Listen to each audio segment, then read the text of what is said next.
This episode is brought to you by Progressive Commercial Insurance. Business owners, meet Progressive Insurance. They make it easy to get discounts on commercial auto insurance and find coverages to grow with your business. Quote in as little as 8 minutes at progressivecommercial.com. Progressive Casualty Insurance Company. Coverage provided and serviced by affiliated and third-party insurers. Discounts and coverage selections not available in all states or situations. I am so excited for this spa day. Candles lit, music on, hot tub warm and ready. And then my chronic hives come back. Again, in the middle of my spa day. What a wet blanket. Looks like another spell of itchy red skin. If you have chronic spontaneous urticaria, or CSU, there is a different treatment option. Hives during my next spa day? Not if I can help it. Learn more at treatmyhives.com. BTW FYI. Visit Nexplanon.com RN to learn about Nexplanon. It's an adjustable implant, 68 milligrams radiopaque. Or ask your HCP IRL. Okay, TTYL.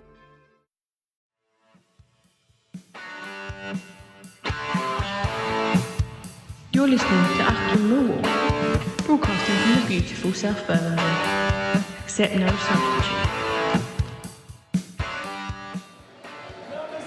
Welcome, dear listeners. Welcome, one and all. Welcome to Achtung Millwall. My name is Nick Hart. You've joined me just as the teams have come out. It's a bit of a fine cut for me to get here, listeners. I came in by train, delayed, caught a bus from the station, and it's literally just dropped me off outside. So I'm just arrived in the stadium as the teams are out. Your Millwall team this afternoon, I'm going to do from memory. See if I can do it from memory. Crocombe in goal, back line of Kramer in that right back role, Taylor and hero of the hour last week versus Southampton, of course, Caleb Taylor, Jake Cooper, and then Zach Sturge comes into the side this afternoon. In front of them, Casper Denor, Danny Kelly, who I thought did very, very well in that classic game last week. And then in front of them, they've got RBW, Ray Spangira Williams with Aziz and DiMarco on either side, and up front, of course. Who else is there but Ivanovic up front? I don't know about you, but I've been abuzz all week with I've watched the goals, the replay, over and over since last Saturday's fantastic win, a classic for our times. But we've got to do it again this afternoon. This is a difficult place to go. Bristol are in 6th spot. Lions, from memory, I haven't looked, are still in 3rd place after today's results. So whichever way we look at it, we want to get at least a point, certainly not lose, possibly push for the win. Let's see how we get on, dear listeners. Grey afternoon, rain is threatened. Like I say, I've just about made up. Feel slightly breathless from dashing into the stadium, so apologies for any heavy breathing. Do you still get heavy breathing calls, listeners? Used to be a thing in the 70s, heavy breathing calls. Do you still get? Probably not in the era of numbers being disclosed. Anyway, I don't know why that occurred to me. Lions are in their all cream kit, ecru. Bristol, of course, in their famous red and white. 1,600 Millwall fans here this afternoon, listeners. You can hear them. Good turnout. Everyone's come out too early. We're still waiting to kick off the game. Away we go at last after an inordinate delay, dear listeners.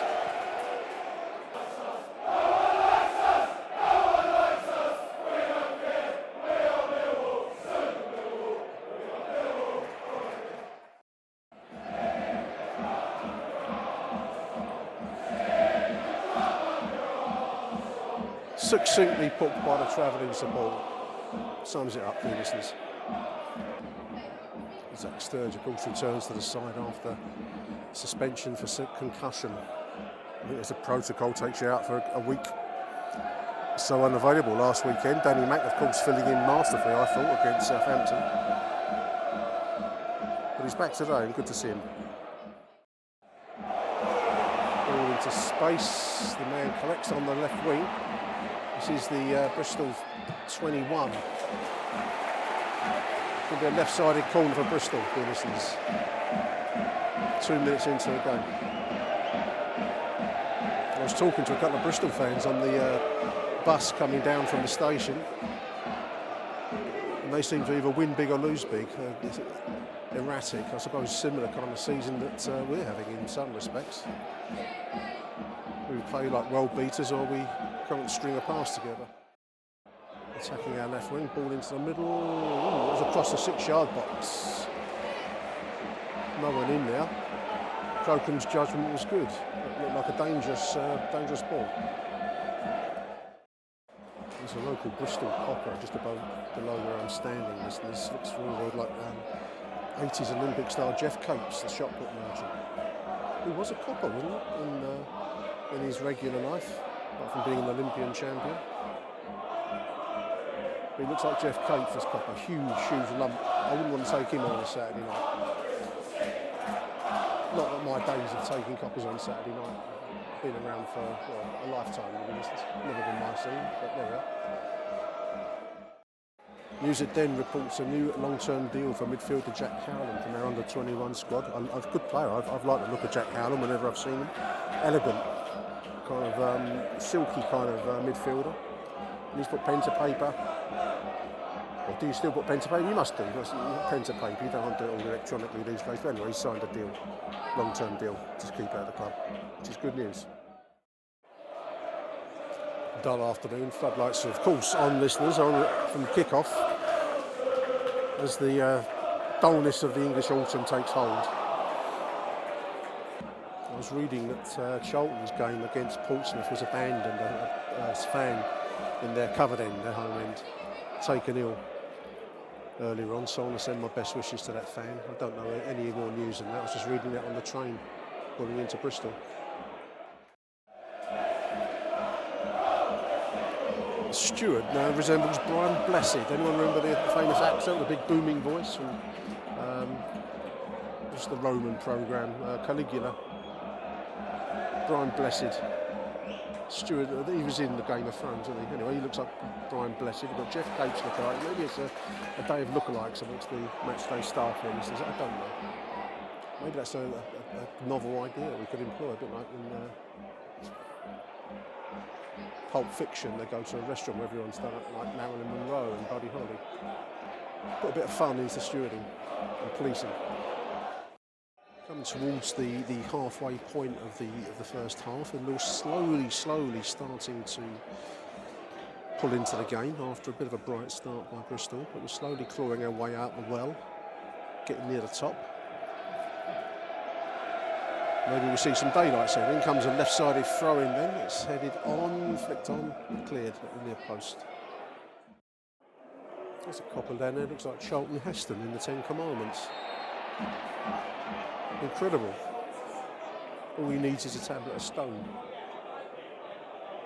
Thou shalt not swear at football matches or something like that.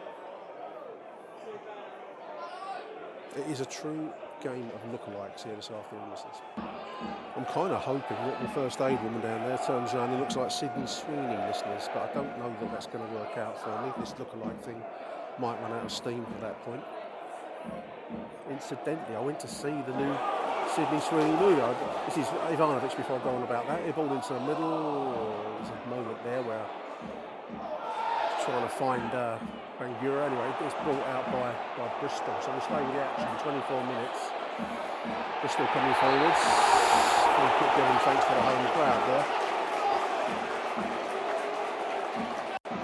Yellow card. That's a silly decision. Just left of, was he on 20, about 30 yards out. Just left of the Bristol free kick. 24 minutes. Yeah, Christie, the new Sydney Sweeney movie. 36 yards out, they moved him back a little bit.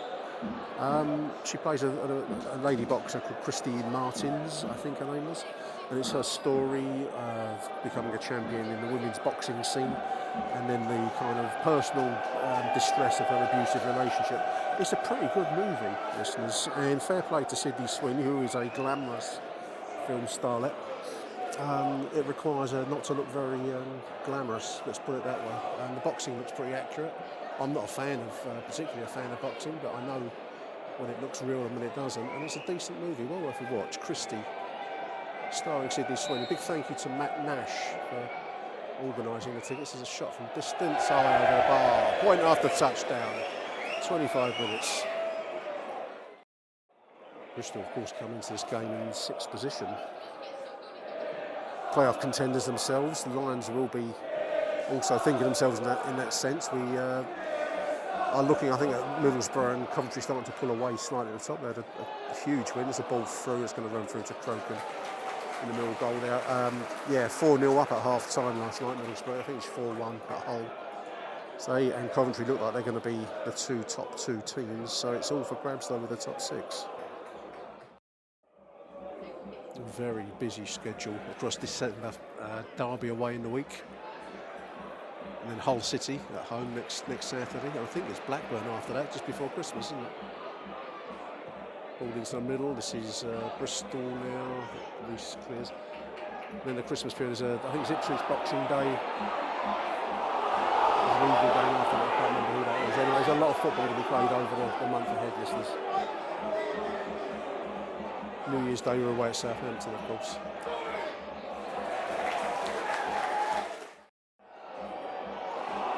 We'll just Reece just slightly slow in midfield. There was a ball there, a slightly quicker reaction might have got. The ball into the left side is Bristol bouncing around the middle penalty area. Goes for a throw in the end. Demarco thinks his ball out off the Bristol player over there. There was a little moment there I thought Reece just was slow to react. Aziz, Kramer chasing like fury onto that ball on the right side. He's got too many in front of him. He gets clattered. Referee lets it go. I think he was playing an advantage that didn't exist there. Ball through, this falls to the Bristol front 2. There's this moment here, shot on goal. Clipped away from Crocombe by Cooper. A little bouncing, bobbling moment there in front of goal. Crocombe looks like he's taken a knock and has gone down. He's clutching his knee. It was clipped off, and it was a ball bobbled through there, listeners, in 31 minutes, nearly 32. And Crocombe went down at the feet of Jake Cooper, who cleared the ball, but it looks like he's taken a bang on the knee. He's all right, he's up. He's a tough Kiwi boy. Saw a suggestion, there was an article in The Athletic, listeners. Oh, I'll get him, reads The Athletic. Talking about the issue, problem, whatever you want to call it. I hadn't really noticed it, of goalkeepers going down injured. Not really injured, you know, so as strategic timeouts as a method of clamping down on it, possibly introducing coaches' timeouts like they have in American sports. I don't like that idea personally. I think, having watched the World Cup draw yesterday, as much as I love the USA and our American listeners, I don't want to go down the same road. There's a ball in from the left side from the 11, it's heading clear. Bristol in possession again. Halfway inside the middle half, central. Yeah, what a carry on that was, the World Cup draw, listeners. Finished up with like a cruise ship. I think it was meant to be the original Village People. I'm sure half of them are dead, but it was like a cruise ship, a version of the Village People doing a dance, and Trump was dancing. Oh God. Gianni Infantino thought he was a stand-up comedian, which he very much isn't. And Rio Ferdinand looked like a little lost lamb up there. 37 minutes now. Lions haven't shown much going forwards at all. Whether this is like being good in without the ball or not, I suppose it must be if it's 0-0, mustn't it? Mostly it's been Bristol trying to work their way through our defensive lines, not with any great success so far. Can't think of any direct chances in the game so far. It's been all in all a fairly the polar opposite of last week's drama. This is much more like a 5-hour art movie on, you know, French art movie with no dialogue. I don't know, something like that. You get my drift. Danny Kelly, lovely little chip forwards, a little bit of scrappy play. This is Ardemo Marco on the left side. What can he do? His ball into the middle is blocked and bounces into the arms of the goalkeeper. First time we've seen him make any impact on the left side, 38 minutes. This is Reece, this is Cooper. Now we spread play. Zach Sturge on the left side. Marker on the left, this is Sturge, ball into the middle, there's a cross goal and cleared underneath his own crossbar there almost. From this distance, this angle, been put high over the bar for a corner from Millwall. 44 minutes, listeners. First time we've seen Sturge and Umaku combine.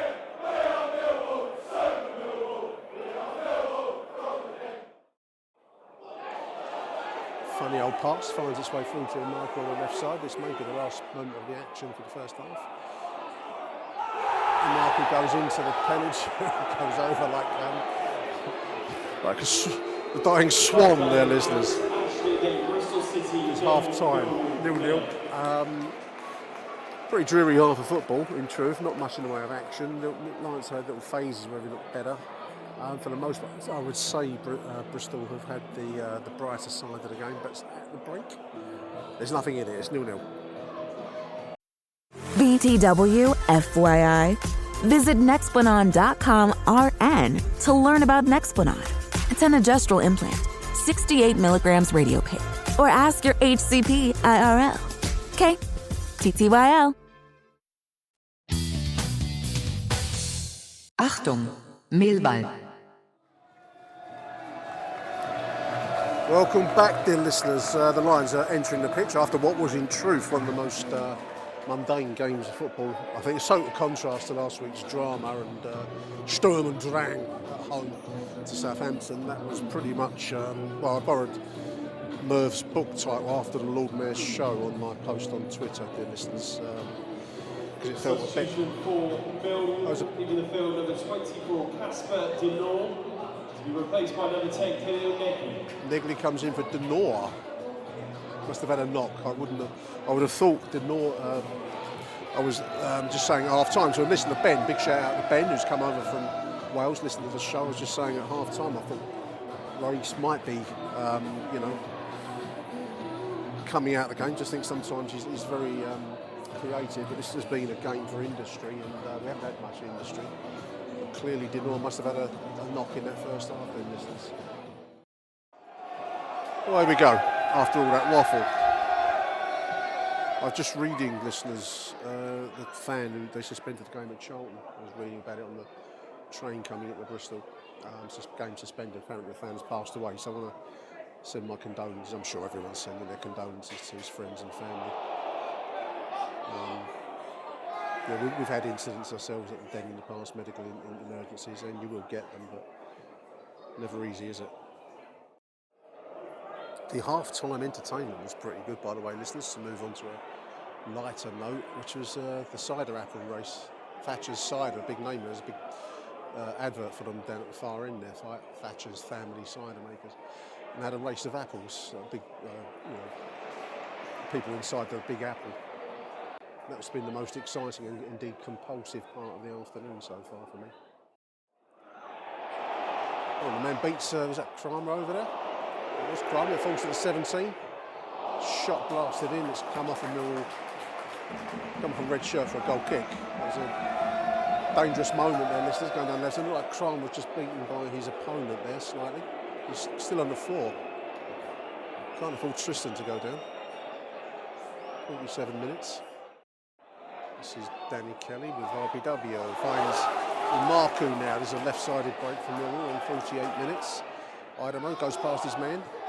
Little chippy ball in. It falls to Aziz, leaning backwards. Puts it high over the bar in the event, but there was no real power behind it. It was kind of going backwards as that ball came across. Nice move, actually, from Millwall. Better start for the second half, dear listeners. We're still keeping the heat on us now, listeners, on the left side.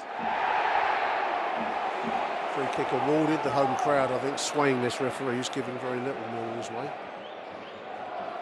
This looks like a dangerous position, free kick. Left side of the Mill penalty area, 50 minutes, penalty's 51. Brought the crowd to life. It's not a bad stadium, listeners. I quite like Ashton Gate. You've got three kind of single tier stands. Our end is probably the old fashioned end, I suppose.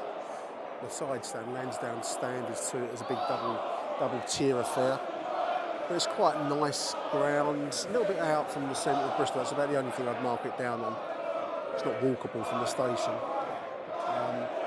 Good fan zone, a lot of beer and sausage and the like out there. So, it's an enjoyable place to come to. Anyway, back to the free kick before I praise them too much. Ball's whipped in. Still down at the Mill end.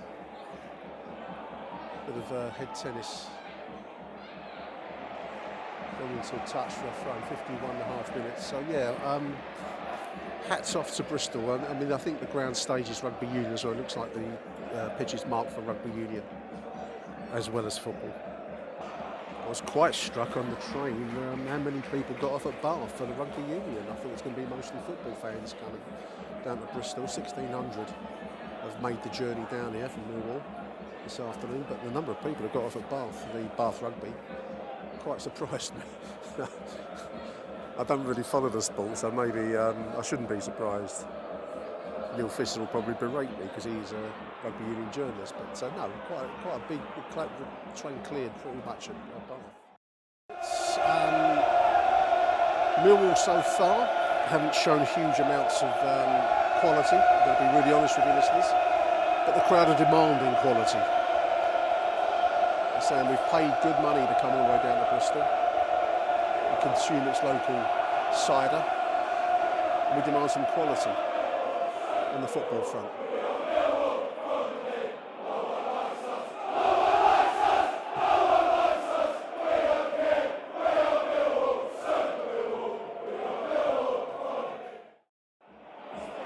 This is all wide. Taylor, this is Aziz. What can he do? Shot was on target. Follow up. It falls to Arrivederci. 1-0 Millwall! Falls across to Mejia! Slams it home from close range, 58 minutes. Lions lead it there, listeners. Oh, I want to see that again on their replay. It looked like first shot from Aziz was batted away. Second one was again hit a defender, I believe. And then it falls to Arrivederci, who slots it home from close range. 1-0 Millwall. Well. I would have said slightly against the run of play. We need it. Not that anyone out there gives a flying tinker's cuss for the run of play, do they? But we do indeed have a big Serbian up front.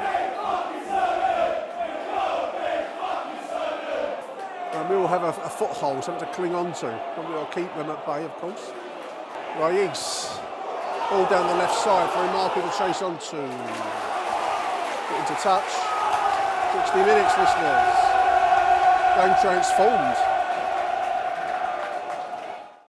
So right-sided corner for Bristol here, listeners. Taken short. In from the right side. Bouncing around. Player falls over. A lot of appeals for penalty shouts. There's a ball fired into a melee there of arms and legs. Mill can't get the ball out. Still on the left side down there. Going for a corner. Very frenetic stuff down there. Still ball into the middle. It's across the headed on target, but Crocombe was equal to it, listeners. Right down the far end of the pitch. Can't see an awful lot of detail there, but the ball was lobbed in from the left side, header on target with no great power. It struck me. It's coming to the 67 minutes, halfway through the second half. Lions leading from that. So far, the only strike on goal by Mihailo Ivanovic. Really nicely put away. And I hesitate to say it, but the Lions looking for the win here. Just as I say that, the ball breaks down and Bristol bring away. Halfway through the second half then, listeners. 10 takes, number one near post ball. Bouncing around. Wow. Across the 6-yard box there. Another right side corner. Real Bristol pressure. All hands to the deck here, listeners. The player's gone down.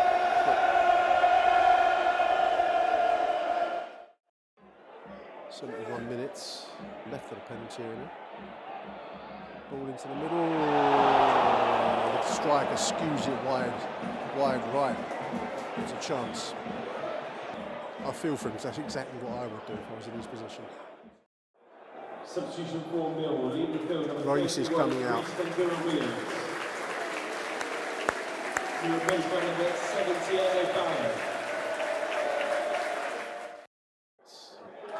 Good tackling there by Turno Ballo. Done well there, dispossessed his man. Gives him a chance to break down the left. Not much in the way of support. He's got Ivanovic, does a little back heel. This is Ballo. Shot blocked.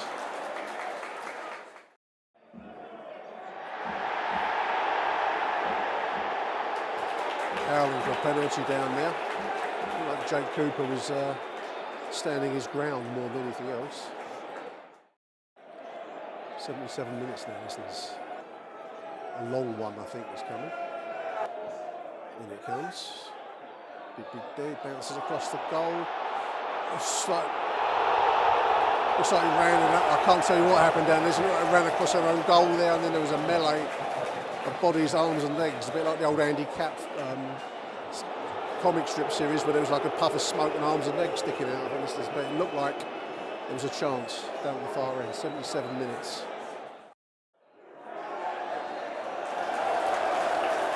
Jake Cooper got a foul. How about that, listeners? Mark this day in your diary, in your Achtung Millwall diary. Your Achtung Millwall calendar. Actually, no, you can't do that because it's next year. But do support the Lions Food Hub, dear listeners. And give me a shout for your copy of the Achtung Millwall calendar at achtung.millwall@gmail.com. Hit me up. I'll stick a link in the show notes for it all. Ball into the box. That's going to run through to the Bristol goalkeeper. We're selling pretty well. There's going to be some more with the Kelly at the Lions Food Hub stands behind the CBL stand versus Hull. Tenner. Be picking it up from Kelly direct. They'll all be in stiff back envelopes so they don't get spoiled. My target is to get a £500 donation to the Food Hub by hook or by crook. So yeah, email me for one by post at achtung@gmail.com or direct message me on X at Achtung Millwall.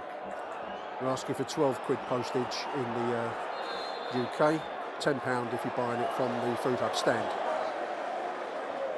If you're abroad, message me because it varies, postal costs vary depending where you are.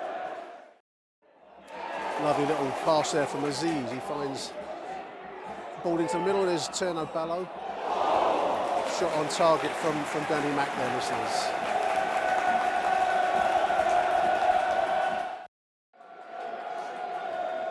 Substitution for Millwall, midfield number 16. Kelly coming out, he's played well. Danny Kelly getting a good applause, rightly so. I would make him a man of the match, actually. Done very, very well. Also leaving the field, number 11, Femi Aziz.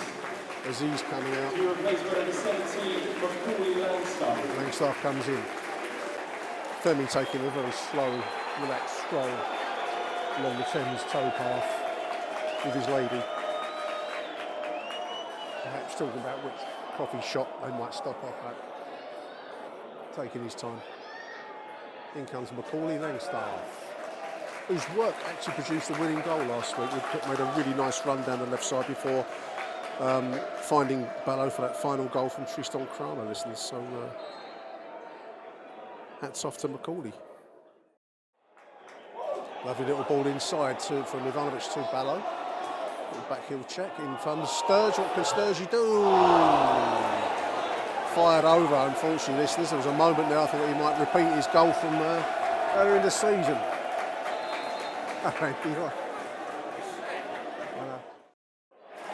Good block by Sturge. 85 minutes. Into the nervous zone now, listeners. A slender one-goal lead from Ivanovic. Good tackling there by Doughty.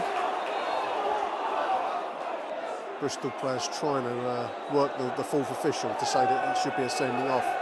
Studs up.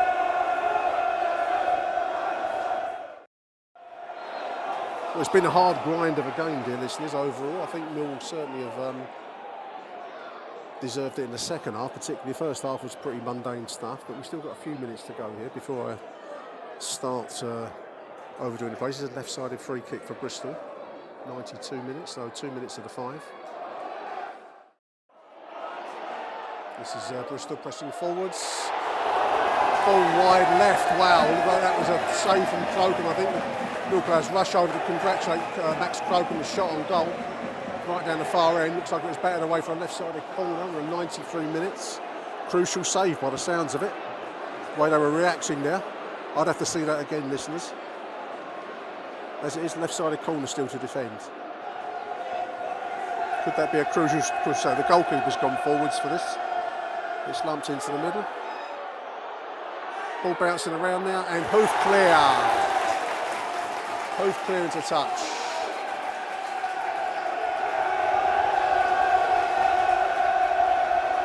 Just over a minute to go now, listeners. This is edge of the seat stuff now. Ball lumped forwards, bouncing around. Oh, it's offside. Ball put in the net, it's offside.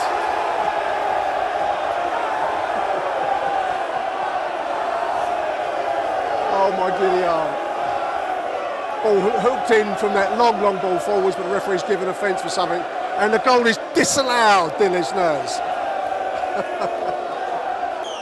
Oh my word. Well, like I said last week, you can't invent the kind of drama you get at football matches, can you? I'll have to see that again on the screen, but it looked like it was headed in, but there must have been some pushing, shoving. I don't know what was in there, listeners. Seconds remaining in the game now.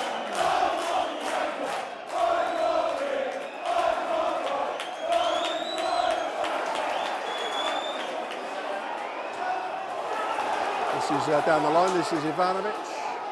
We're on 95, he cuts inside.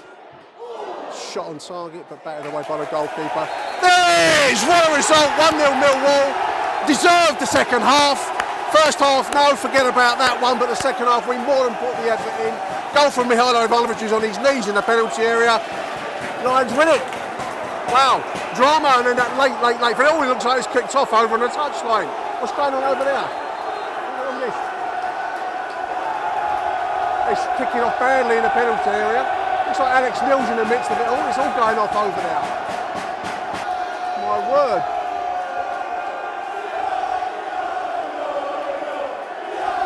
Bottle going in there. It's all gone off over there. There's a ball bloke over there. I don't think it's Alex Neil. Well.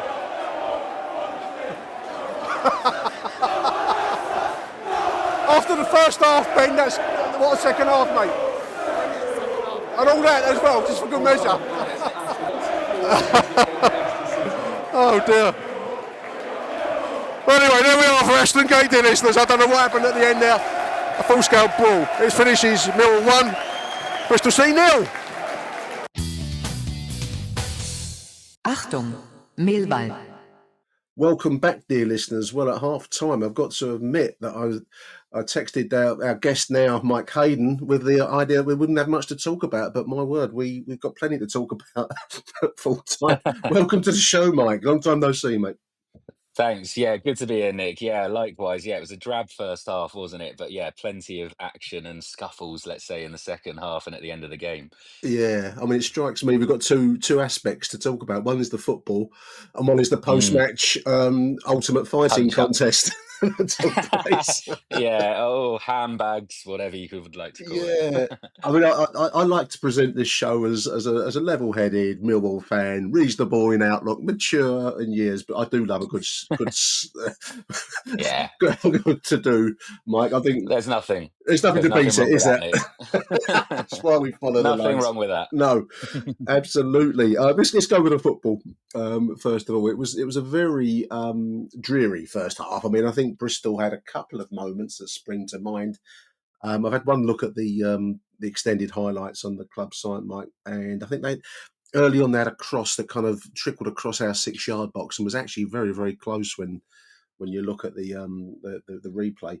Apart from that, they would probably say they were the brighter of the two sides. Would you agree? But without really making anything decisive in their first half. Yeah, I absolutely agree, and I think we didn't play very well in the first half. No. Let's be honest. I think we defended well, but other than that, we struggled to string many passes together. You know, it was a sloppy performance from Millwall in the first half. But I think Bristol City, yeah, they flattered to deceive in a way. They did pass the ball around quite nicely. They played quite narrow up front, sort of with their front three, and were trying to do these little intricate passes to try and sort of get in behind our defence. But Yeah, like you say, aside from that kind of trickling cross, like that, I don't believe they had a shot on target. So although they had a lot of the ball and they looked quite, handy going forward, they didn't actually had any attempts at goal. And I thought the back four particularly were excellent in the first half. absolutely. So Yeah, yeah, absolutely. Sturge returning in the left back mm, position, which I approved of personally. I liked Zach yes, Sturge he was excellent. Man pace. of the match for me. Man You of the go that match for me, I far? think. Yeah, Oh, wow. yeah, Yeah. Okay. yeah. I won't Mm, argue with mm. that. But yeah. So Crocombe in goal. I think also has. I mean, he didn't have much to do, Mike. But when he did have anything to do, he did it very well. There's a late save Yeah, which I've watched on. I hadn't in the ground. I didn't really appreciate what a great save it was, but it was a match-winning save late in the game. yeah, I like him, yeah. Max Crocombe. Yeah, I think he seems certainly a bit more assured than Bender, I believe. He's only made one mistake. Sorry, my dog's barking, if you can hear that, That's all right. listeners. Getting a bit excited at the We Millwall had a content. we had our Um, first female pundit last week. We're going to go into the world of oh, animals. dogs now Dogs go, now. yeah, all first for Achtung Millwall. Yeah, and I think he seems. I mean, the only sort of ricket he kind of had was for that one of the goals against Southampton, where he kind of pushed it back out to Yeah, their for yeah, their second goal. But other than that, he's looked really assured, and I thought, yeah, he just looks that he commands his box well. And he didn't really have any saves to make apart from that one that you just mentioned right at the end. And like you say, because we were down the other end, didn't quite appreciate what a good no, save it was. But watching the highlights, and I actually had a couple of friends who are Bristol City supporters for my sins. They were down that end, and they right. said, it was an excellent save. Yeah, he's. I do prefer him, and he's definitely got the nod over Bender, hasn't he, at the moment? Well, we'll come back to So Bender later when we talk about the yeah. second part of the show, the all in wrestling at the end, or lack of in his case. But anyway, we'll come back to that later. Um, Sure. so yeah, Kramer, Taylor, Cooper, and Sturge. I think probably it was a defensive, showing masterclass, if you want to call it that, without being Mm, terribly good in the first half. Going forwards, I think mm, Imaku had a shot that went high over the bar. I don't remember much yeah. else, to be fair. No. And No, I think towards the end of the first half, we had a couple of little bits, but yeah, like you're right. I think, there was a nice little bit of play, and then a Maku sort of darted down, then he sort yeah, of ran inside, but then just booted it over the bar. So yeah, we were really poor, I think, really going forward in that first half. It was very much, let's just try and hang on in there and get to half time. It was one of those, and I thought, Alex Neil can have a word with him at half time, and if he needs to make changes, he can. But yeah, we didn't play well in that first half, and I think if Bristol City, were a little bit more creative, they could well have been one or two goals up, to be honest. But so be it. We actually defended very well and kept it at 0-0 really. yeah. I think going back to the post match shenanigans. I think there was probably a sense from the Bristol side that they should have been.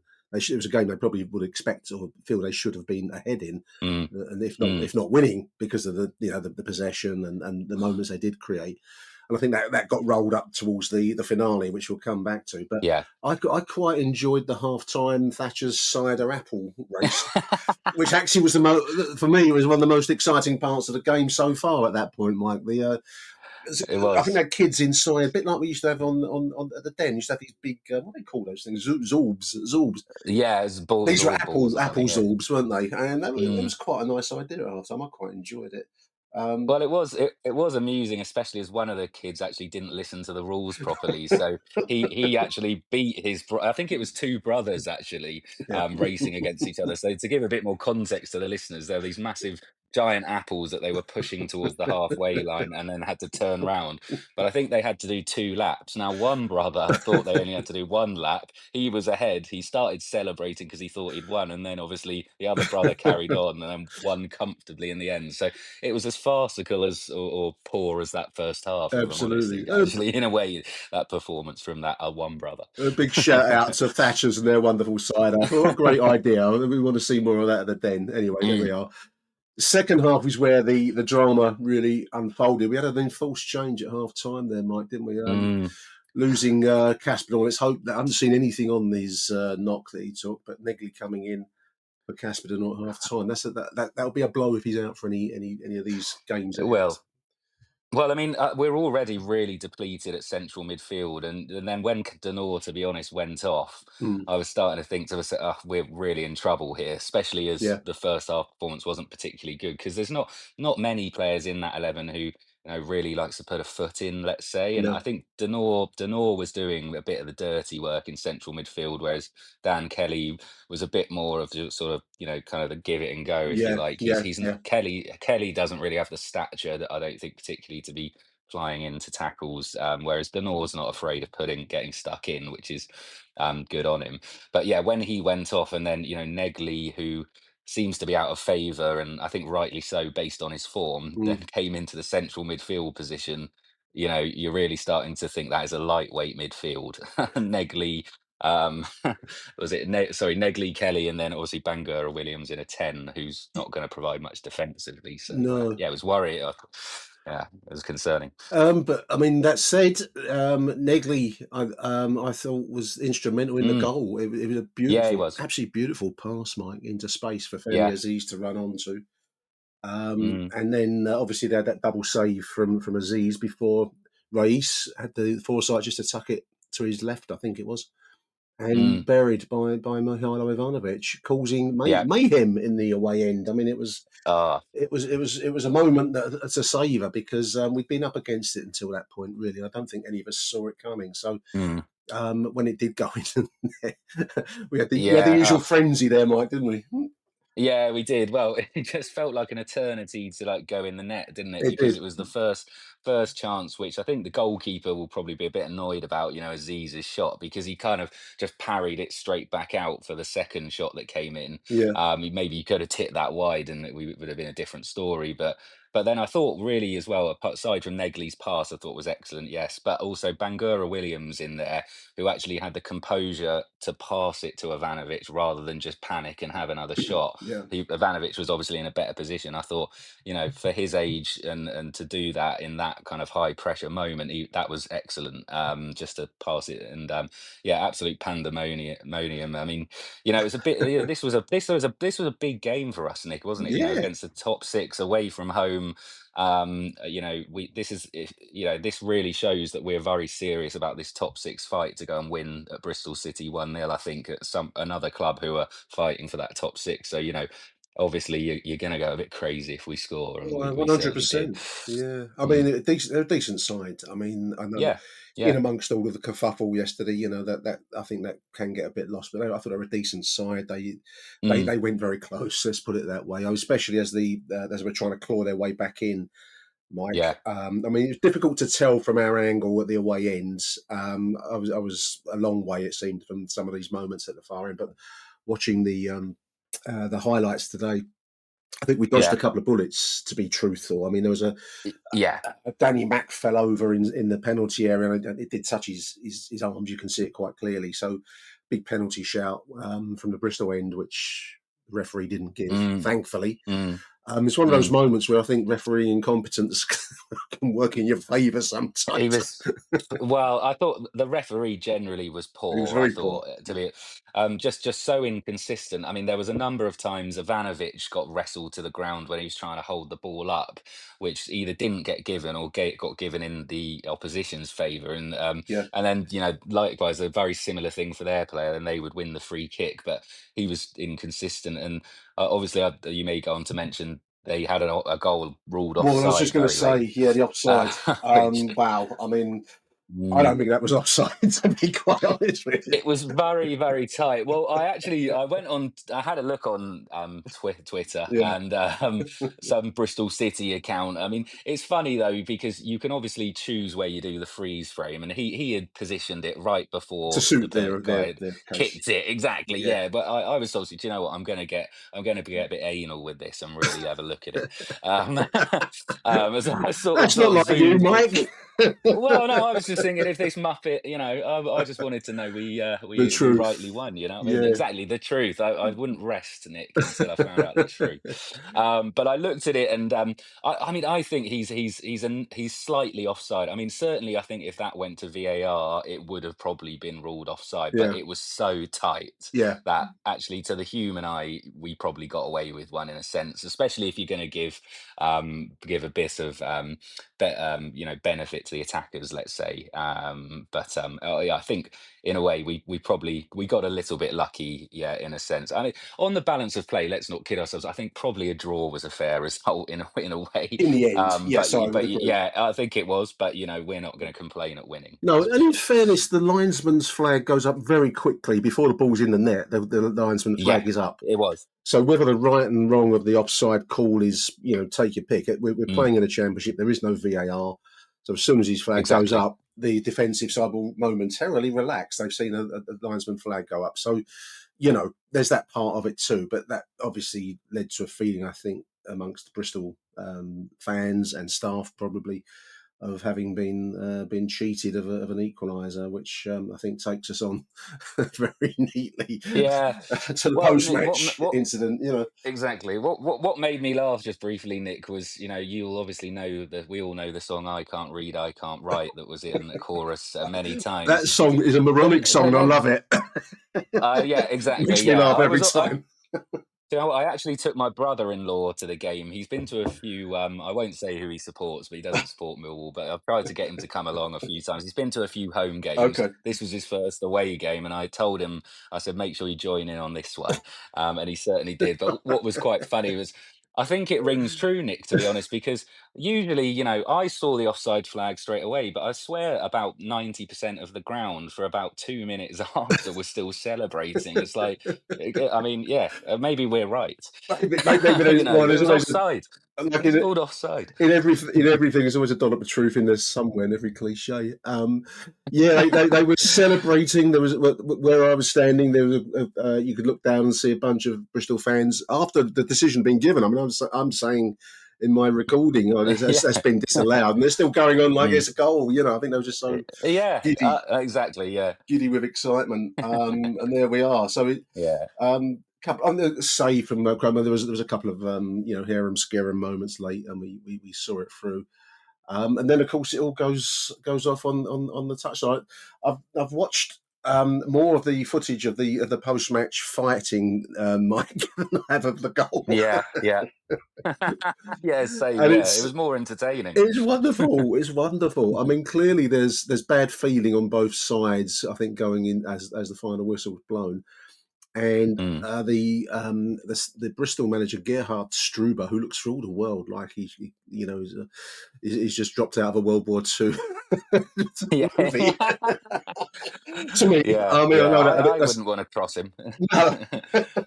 Especially if your papers are not in order, So yeah, and then I think Yeah. there's a handshake that goes wrong. I think Alex Neil gives him a bit of.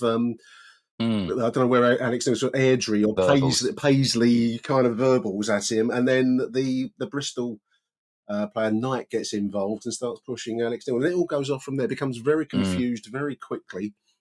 Mm. A huge melee of a lot of bald men involved in that melee. It's very hard to follow which bald man is who and who's on the floor. I think David Livermore Mm. acquitted himself with Millwall Yeah. honours. Yeah. Might He expect an did. FA charge out of that, Livers. I'm sorry to say it, mate, because it's all on camera, and that's the way of the modern game, mate. Mm. Wonderful stuff. Yeah, exactly. It was. Well, I actually read online, some Bristol City journalists had said that it's not the first time Struber has refused some sort of handshake, and he said this was probably coming, something like this. So I don't know. He's clearly a sore loser, isn't he? Yeah. But yeah, what made me chuckle. I mean, Livers certainly the Millwall came out on him because he charged him. But what made me chuckle was at one point you just see Livermore's hat fall off, and then a second later he's on the deck. So I don't know how well he did. Well, he's one of the ones that didn't. He kind of looked like a bit of a muppet in the end. But yeah, I mean, it's difficult to see. But I mean, again, reading online, it's hard. Someone else said that one of their subs threw a punch or something as I've well. read So that some of there, the there, fans got involved in it yeah, in the mix. yeah. So I mean, yeah, there's There's certainly going to be some fines. I mean, interestingly though, the ref didn't book or send anyone off after the whistle, did he? Which is I it think it can be was done. can So I be don't done. know. Yeah. Mm, Um, yeah, I think which it's it's you've seen it, but yeah. so confused. I mean, there's an account Mm. called the Daily Millwall Listeners, which is on YouTube, and that the guy there has made has strung a few of the videos from people's mobile phones together, and you can see every angle you want of the post match I've not shenanigans. seen that. Well, I'll watch that in there's a minute. two. It breaks into two separate melees. There's the one at the tunnel. And then there's a side one where the club doctor seems to be. I think he gets clumped from behind by somebody, and it's all going off generally. I love this post-match quote. It's on the BBC website, Mike. I'm going to put on a cod German voice for this one. Apologies to any German listeners out there, but sometimes the emotion goes over. Only the referee has something against this goal with the offside. We realised very quickly it was not offside. That's my German voice for you listeners, and I think that led to the emotions boiling over. So Yeah. no one knows in the whole stadium why he gave offside, says Gerhard. Well, I think you've answered that question, Mike, conclusively I hope. with Yeah. the Hayden VAR service. No, I don't want to be known for that, by the way. If it's a Millwall goal that looks controversial You against are us, I'll now have a look. a VAR expert going forwards. So there we are. Brilliant. A win that puts us, Mike, in third position, decisively in third position now, with 3 points clear of Ipswich on a wing and a prayer. I mean, I think it was John Kelly post-match posted that what we're doing at the moment is beyond ridiculous, given the injury crisis that's bedeviling us. Somehow Yeah. we're scratching this form out of very very stony ground indeed. But we sit in third position, just 2 points Mm, behind Middlesbrough, who absolutely trounced Hull on in a Friday night game on 36. mm, Big game at Derby in the week. I mm. think lost yesterday. I haven't got their score to hand, but I think they got beat anyway. So Yeah, they did. Yeah. um, Yeah, a huge exactly. Yeah. opportunity this season, Mike. I mean, we Mm. keep saying it. Top six obviously is the target. But at the moment, we're vying for the second promotion spot, which is incredible. I think it's a It real is. tribute to what Alex Neil's done, and to the players. The spirit is, Mm. it runs down the middle of this club. Yeah, absolutely. Yeah, I mean, Alex Neil is a genius, I think, and I think one of the things I did want to mention is what's so brilliant about his management is we were 1-0 down up against it, and we were still posing a threat going Yeah, forward. yeah, You'll remember Zach Sturge hit it over the bar fairly yes, late. And yeah, and I think you don't see that from many Millwall managers. If you think under Neil Harris or under Rowett, you're very much putting 11 men behind the ball for as long as you can towards the end of the game. And we still attack. And which sounds sort of against every sort of Millwall brain yeah, that yeah, I yeah, get, but I think it's just so impressive. But he's been a revelation, Neil, this season, and like you say, that midfield completely decimated, and still picking up wins and yeah, results, and shows that we've got a decent squad depth this season for sure. We've got a decent manager. And yeah, I mean, who knows if we can get into that top two? It might be a bit of an ask, but I think if we can just remain in that top six for as long as we can, I think that the for me is huge is is achievement. is a huge achievement for us. And yeah, it's just really exciting. But yeah, Derby, I think they had a good run. I think they got near the top six, but then they've had a few defeats recently. Yeah, I think they've surprised a few people this season, Nick. Under John Eustace, but they've been better than they were last year. They were very poor, but it'll probably be quite a tough game. But then we've got obviously Hull at home next Saturday, which we'd hope to win that game. So I think more points to be had hopefully from the next two. magnificent stuff. Good to have you back, Mike. Great to talk to you again, mate. Really appreciate your time today. A big thank you, Mike Hayden. Thanks, Nick. Achtung, Millwall. Last section of the show, dear listeners, I wanted to include an email received this morning, in actual fact, from an account from a chap called Steve in the West Upper Block 2. Big thank you for your email, Steve. Really appreciate it. It's headlined today's touchline incident, the melee, the rumpus, the scrummage at the end of yesterday's excellent 1-0 win at Bristol City. I'll read the email out from Steve here. It says, "Hi Nick, I've watched Achtung Millwall on YouTube. One of the YouTube viewers, the sound file gets put onto YouTube by the platform that I use, Spotify. So he says, I've watched Achtung Millwall on YouTube many times over the years. I particularly like the phone messages left after matches, and I like your fair and honest viewpoints on all things Mill related. Thank you very much, Steve. That's very kind of you, mate. So he goes on to say he doesn't often compose or send emails, but I am somewhat incensed, says Steve, over recent events that appear to be deliberate attempts by other parties to stitch up Mill Football Club just because we're doing well this season. I refer to some of the appalling biased refereeing that seems to get worse the better our progression, today being an example. Yesterday's referee was very, very poor. I do agree with you, Stephen. We do get them down the den, don't we? I think there's a general problem. We only look at it from our Millwall lens, but I do think, when you listen to other people in other clubs, that there's a widespread problem of poor quality refereeing. And of course, at our level, whatever you think of VAR in the Premier League and Europe and the world, the essence of VAR is it should, start laughing, it should balance out some of the poorer refereeing decisions with that second kind of audit. Not that I'm advocating wanting it in the Championship. I think yesterday we dodged a bullet with that late offside, offside goal, equalising the last gasp moments of the game at Ashton Gate. And I think that might have been corrected, possibly by a VAR style system. So I'm not advocating it at all. But anyway, that was the intention of it when it came in, as much as it's not quite worked out that way. Steve goes on to refer, obviously, to the biased refereeing, but also to, as he puts it, the two ludicrous charges of failing to control our fans' banter at an away ground. This is the Crystal Palace charge, which I haven't seen an awful lot about. I mean, other than the initial announcement that there'd been a reference, I presume a complaint made by, I'm going to guess, Crystal Palace, I don't know, about some disabled band. I don't know what that's all about. I can't think of a chant that would fit into that ableist, if you want to use that word,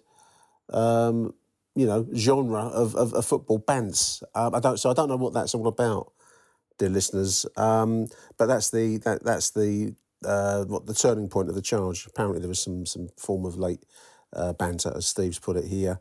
And he goes on to say, we have little or no involvement in security at the away fixture, which is true. He asked me to watch the Daily Millwall podcast, which I do mention in my conversation with Mike Hayden just prior to this final piece here. It's a good little podcast, actually. It's a YouTube-only podcast, listeners, and as the name implies, it goes out pretty much daily, and it's a kind of a reading of all of the Mill news for the day. The chap that does it, I don't know who it is that does it, be more than welcome to come on the show anytime. I'm going to call you TDM, the Daily Millwall, but I think he's trying to keep an anonymity, and so it's done as a kind of like, there's no personal presentation on it, it's just the voice and images of the news of the Millwall day. But he does actually do a very good and slightly in-depth analysis of the mobile phone footage that's come out of the rumpus yesterday. And it's interesting. Steve here says, this begs the question of whether Bristol City will be charged, as it shows the footage on the Daily Mill's coverage. It shows in great detail, clearly shows at least 2 Bristol City fans involved in the melee. I'm going to guess that the club and Bristol and the authorities will be looking at all of this stuff in depth. And it's in our interest that, we escape as minimal a charge as we can. I think Dave Livermore might be looking at a charge of some sort. But if there are fans involved in it, that's obviously quite serious for Bristol City, because that was very much a home section behind the dugouts there. Steve here says, this begs the question, will Bristol City be charged with not controlling their fans too, as we've been for not controlling our fans at Palace? I'd also suggest there's a whole world of difference between our banter and 2 fans assaulting our staff on the pitch. Yes, there is. Of course there is.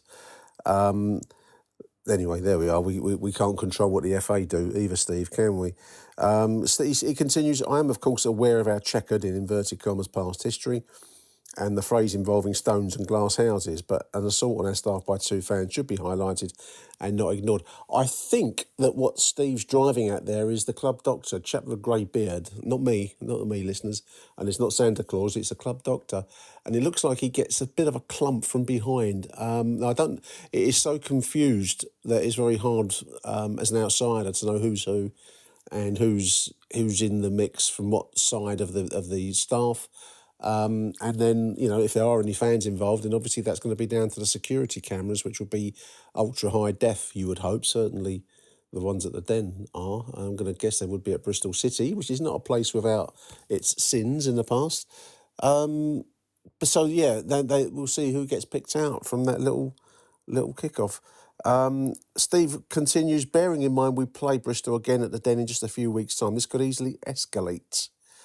Yeah. That's always going to be a risk, isn't it? Please bring this to Mill Football Club's attention. I think they're aware of it, but certainly will do that, Steve. And he finishes, I would hate all the hard work that has been put in by the Berylsons, the coaching staff and the players to give us such a fantastic season so far as to be put at any risk. Regards, Steve, Block 2. Yeah, I think that the from what I can gather, and I'm no expert, listeners, there was some chirping going on from the Bristol side initially during the course of the game about decisions. They wanted, I think there was back and forth. There was an incident where Cooper, Bristol felt he should have got penalised, Millwall chirped back, and then there's obviously the disallowed goal late, and it does look like a very close decision. Let's leave it there. And it seemed to boil over at the very finish. From what I've seen of the footage, Alex Neil goes to shake the hands of the Bristol manager, Gerhard von Struber, who wafts him away, which is not professional. It's not sportsmanlike, and you're gonna get some back chat, and I think that's what Alex gives him the full scale West Coast of Scotland reply. And then the Bristol player gets drawn in, and then the rest of it, you can guess the rest, like the Roxy Music song has it. Who knows what's going to come out of that? I thought it was high entertainment, but it will, I think, probably cost the club a fine, I would guess. I don't think it's points deductible, but then that should go for both sides if that is indeed what the FA decide to do. But there must be high-level meetings in secret rooms looking at that league table, with Mill sitting in third position, just 2 behind Middlesbrough. And despite, an injury list as long as your and my arm put together, dear listener, we're still in the mix. So, yeah, it will be worrying the money men on the top table, won't it? But huge thank you to Steve. I mean, I don't have an answer. Is there a conspiracy? You can never... Essence of any conspiracy theories is it's unprovable, and people choose to believe what they want to believe. So I'm going to leave that one with you, dear listeners. But I want to say a big thank you to Steve. And I thought that might make a nice finale for today's show. Big thank you to Mike Hayden. Good to hear him again back on the show. And I hope the recording made live is reasonably okay. I had a bit of a mic issue yesterday. I got in the ground in a bit of a kerfuffle. And I'm hoping that was okay. So anyway, there we are, dear listeners. I should be back tomorrow with my regular Monday with Merv slot, and of course tomorrow the voicemails. Do stay tuned to this channel, as they used to say on Batman. Until the next edition of Achtung Millwall, dear listeners, so Arrivederci Millwall from me, Nick Hart. Bye for now. Achtung Millwall. Who do you want to watch?